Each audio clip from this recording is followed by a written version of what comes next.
जय हिंद मेरे प्यारे बच्चों। और अब तो कल एग्ज़ाम ही है आपका, और कल आप लड़ाई के लिए जा रहे हो। तो मेरे बच्चों बिल्कुल घबराना मत, क्योंकि घबराने से कुछ नहीं होता। पेशेंस रखना है और बस एक बात सोचना, जब भी एग्ज़ाम देने निकलना ना, तो एक बात सोचना कि वो 3 घंटे तुम्हारी ज़िंदगी बदल देंगे। वो 3 घंटे अगर तुम 100% कंसंट्रेशन के साथ रहे ना, तो तुम्हारे आने वाली ज़िंदगी बदल जाएगी। अरे तुम्हारी ज़िंदगी तो छोड़ो, तुम्हारी पुश्तें बदल जाएंगी, तुम्हारे आने वाले जनरेशन बदल जाएंगे। वो 3 घंटे अगर तुम पूरे कंसंट्रेशन के साथ, और जितना आप आज तक मेहनत किए हो, जितना आप आज तक पढ़ाई किए हो, अगर पूरा का पूरा डेडिकेशन लगा दोगे ना, तो वो 3 घंटे तुम्हारे आने वाले 60 साल बेस्ट बना के जाएंगे। तो मेरे बच्चों, जितना अभी तक पढ़े हो उन सभी चीज़ों को कल अप्लाई कर देना। जितना फार्मूला पढ़े हो वो सभी फार्मूले जहाँ जहाँ ज़रूरत होंगे उसको यूज करना। एग्ज़ाम करते समय मैं तुमको एक सबसे बड़ी बात बताऊँ, बायोलॉजी का वेटेज ज़्यादा है, तो मेरी बात मानो, सबसे पहले बायोलॉजी के क्वेश्चन सॉल्व करना। बायोलॉजी के क्वेश्चन सॉल्व करने की स्ट्रेटजी होनी चाहिए कि पहले क्वेश्चन पढ़ते जाना, और पढ़ने के साथ साथ ही तुरंत आंसर सोचते जाना और आंसर टिक लगाते जाना।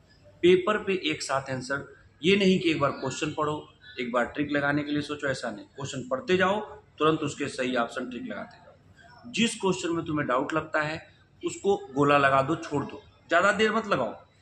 तुरंत क्वेश्चन देखे, जो आंसर आया टिक लगाओ, आगे बढ़ जाओ। जो क्वेश्चन तुम्हें थोड़ा सोचने पे मजबूर करता है उसको छोड़ दो। लास्ट में जब पूरे के पूरे 90 क्वेश्चन सेलेक्ट कर लेना, 90 क्वेश्चन सॉल्व कर लेना, तब उसको ट्राई करना। समझ में आया मेरी बात? बिल्कुल घबराना नहीं। अब आती है बात फिजिक्स और केमिस्ट्री की। तो अब तुम देख लो, अगर तुम्हारा फिजिक्स अच्छा है तो उसके बाद फिजिक्स करना, अगर तुम्हारा केमिस्ट्री अच्छा है तो तुम केमिस्ट्री करना। अब ये तुम्हारे पे डिपेंड करता है।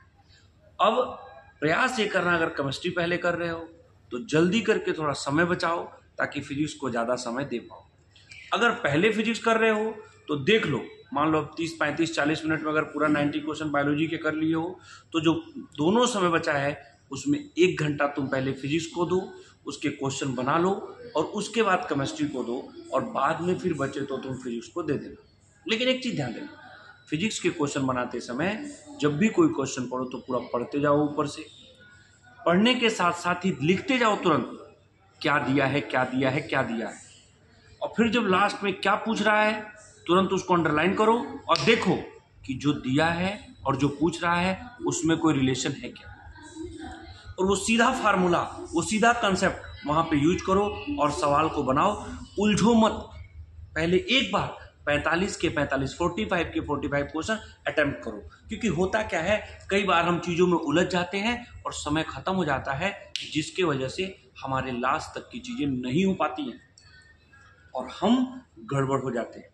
समझ में आया? तो सबसे पहले हमारी प्रायोरिटी होनी चाहिए कि 180 क्वेश्चन जो आ रहे हैं वो सारे के सारे 180 क्वेश्चन हम लोग अच्छे से अटेम्प्ट करें, और वो सारे के सारे 180 क्वेश्चन हम इजीली एक बार तो कम से कम पढ़ ही ले, एक बार तो बना ही ले। क्योंकि बेटा एक बात जान लेना, कम से कम 60 to 70% ऐसे क्वेश्चन आजकल आते हैं नीट में जो बहुत ईजी होते हैं, जो आप अच्छे से पढ़ाई की हो तो आपका हो जाता है। तो कम से कम वो क्वेश्चन न छोड़े, और देन जो क्वेश्चन आपको टफ लग रहे हैं, जिसको आप अंडरलाइन किए हो, उसको बाद में बनाओ।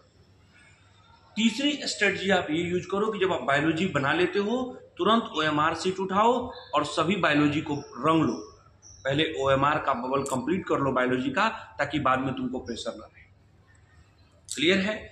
उसके बाद अगर केमिस्ट्री या फिजिक्स बनाते हो तो चाहो तो तुम अलग अलग कर लो, या चाहो तो साथ में लास्ट में जाके कर लो, या पहले केमिस्ट्री का कर लिए तब बबल कर लो, या फिजिक्स का कर लिए तब। लेकिन मेरे हिसाब से लास्ट में जाकर के एक बार बबल करो, और ये ध्यान रखते हुए कि पर्याप्त समय बचा रहे। ये नहीं क्वेश्चन करते रह गए और लास्ट में बबल करने का समय नहीं। तो अच्छी स्ट्रेटजी तो ये है कि पहले बायोलॉजी के पूरे बबल कर लो, फिर अगर केमिस्ट्री अटेम्प्ट कर रहे हो तो केमिस्ट्री के करो, या फिजिक्स अटेम्प्ट कर रहे हो तो फिजिक्स के करो, और देन केमिस्ट्री अटेम्प्ट कर रहे हो तो केमिस्ट्री के करो। ये तुम अपना समझ। और उसके बाद लास्ट में जो समय बचा है, जो क्वेश्चन तुमने कठिन लगा था, जो क्वेश्चन तुमसे नहीं सॉल्व हो पा रहा था, जिसको तुमने अंडरलाइन किया है, उस क्वेश्चन को लास्ट में क्या करो, सॉल्व करो। और सॉल्व करने के साथ साथ उसको लगे हाथ अंडरलाइन, लगे हाथ बबल करते जाओ, ताकि तुम्हें बाद में ये न रहे कि कौन सा छूट गया कौन सा बचा। समझ में आया? और अगर कोई सवाल का फार्मूला तुमको भूल जाता है, अगर किसी चीज का तुम्हें कंसेप्ट भूल जाता है, कोई तुम्हें टॉपिक भूल जाता है जिससे रिलेटेड क्वेश्चन आता है, तो मेरी बात मानो, जब लास्ट में उसको बनाने जाओ तो थोड़ा सा आंख बंद करके एक बार ऐसे सोचने का प्रयास करो कि वो कॉपी के किस पेज में या बुक के किस पेज में या किस टीचर ने इससे रिलेटेड क्या बोला था। समझ में आया? तो ये मेरी तरफ से एक स्ट्रेटजी है। एकदम मस्ती से एग्जाम देना, क्योंकि कल का दिन तुम्हारा है। और अगर कल का दिन तुम्हारा हो गया ना, तो आने वाले सारे के सारे दिन तुम्हारे रहेंगे। मेरे बच्चे, मैं एयरपोर्ट पे हूँ और एयरपोर्ट से आपके लिए वीडियो बना रहा हूँ, क्योंकि मुझे चिंता है कि हमारे बच्चे जिनको हमने पढ़ाया है, किसी बच्चे को 1 साल पढ़ाया, किसी बच्चे को 2 साल पढ़ाया, किसी को 3 साल पढ़ाया, किसी को 2 साल पहले पढ़ाया, वो सारे के सारे बच्चे बेस्ट कर सकें। और हमारे बताई गई थोड़ी भी स्ट्रेटजी अगर उनको काम देती है तो वो अच्छा कर सकें। हम बहुत ज़्यादा समय नहीं लेंगे आपका। Thank you. जय हिंद, जय भारत। और आप बेस्ट दीजिए अपने एग्जाम में, अपने मम्मी पापा का, अपने परिवार का, अपने समाज का, अपने दोस्तों का। जितने लोग आपसे उम्मीद किए हैं, किसी के उम्मीद को तोड़िएगा मत। और सबसे ज़्यादा मैं भी आपसे उम्मीद किया हूँ, आप मेरे भी उम्मीद को मत तोड़िएगा। समझ में आया? घबराइएगा मत। एग्जाम में एकदम आराम से शांति से सवाल बनाइए। जो आता है उसको पहले कीजिए, जो नहीं आता उसको बाद में बनाइए। Thank you. जय हिंद, जय भारत।